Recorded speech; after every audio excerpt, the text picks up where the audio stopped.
10 মানে 10, and মানে পিঁপড়ে। টেন্যান্ট মানে ভাড়াটিয়া। নট মানে না, আইস মানে বরফ, নোটিস মানে বিজ্ঞপ্তি। অ্যাট মানে এ বা তে, ট্যাগ মানে পেরেক দিয়ে আটকানো, অ্যাটাক মানে আক্রমণ করা। ফ্যাট মানে মোটা, আর মানে তার, ফাদার মানে বাবা। ব্রেক মানে ভাঙা, ফাস্ট মানে দ্রুত, ব্রেকফাস্ট মানে সকালের খাবার।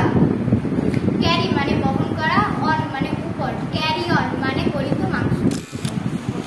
পাস মানে অগ্রসর হওয়া, পোর্ট মানে বন্দর, পাসপোর্ট মানে ছাড়পত্র। ফিট মানে কৃতিত্ব, হার মানে তাল, ফেদার মানে পালক। জাইলো মানে কাঠ, ফোন মানে ফোন, জাইলোফোন মানে এক ধরনের বাদ্যযন্ত্র। ফ্রি মানে পূর্বে, সেন্ট মানে প্রেরিত, প্রেজেন্ট মানে বর্তমান।